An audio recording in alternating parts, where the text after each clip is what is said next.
Welcome to our channel. Critics of Emma Stone's best movie are all wrong. Here's why. Emma Stone just keeps getting better. She began as a wry, intellectual teenager acting as a foil to hapless, dorky love interests, and she has grown to Oscar-winning heights. Her latest film, Poor Things, is easily her greatest performance. Sadly, some critics, both professional and in the peanut gallery, don't appreciate this work for what it is. Indeed, they seem to have entirely missed the point. Poor Things is the favorite of critics. It may seem silly to be making this case in light of the fact that Poor Things has received great critical acclaim for the most part. Directed by Yorgos Lanthimos and written by Tony McNamara, the movie currently has a 93% on Rotten Tomatoes and an 88/100 on Metacritic. Glamour, Time, and The Hollywood Reporter, among other publications, have raved wildly over Poor Things, in particular over Emma Stone in this role. Online debates will rage for years. Sadly, there are a handful of critics who don't like this film. In fact, they hate it. And they all hate it for the same reason. They have called it a mistake, a movie masquerading as feminist and yet demeaning to women. Worst of all, many have presented the 2-hour production as centered around men and representative of the male gaze. I say sadly because nothing could be further from the truth, which makes me wonder if those holding this perspective went into the theater determined not to like it.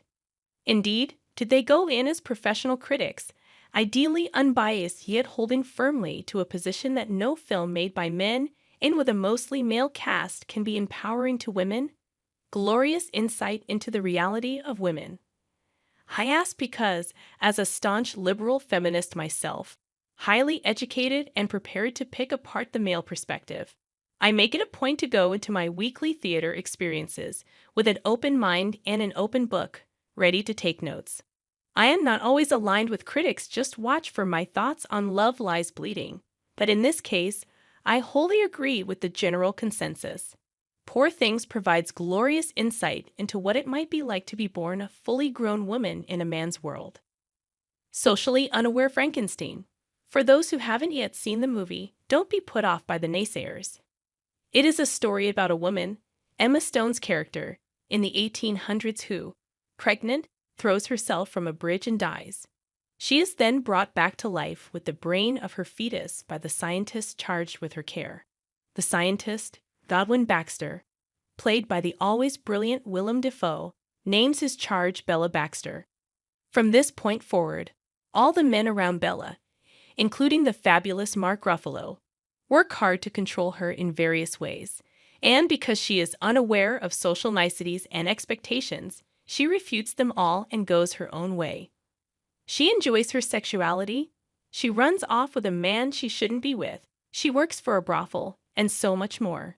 The men, in light of this growing and developing intellect, one they are clearly not used to accepting from a woman, all kind of fall and fumble in her wake. Questions raised by Poor Things. I won't give too much away, as this film is best approached, again, with fresh eyes, but the entire theme of the experience is, to me, a question about what is possible for a woman with no male-perpetrated trauma in her past. How powerful can a woman be, even up against other, incredibly dangerous and willful men, when she is not told for decades, from the time of birth, that she is inferior, the weaker sex, and alive only for the pleasure and purposes of men? Thanks you for watching. Stay connected with us for more videos.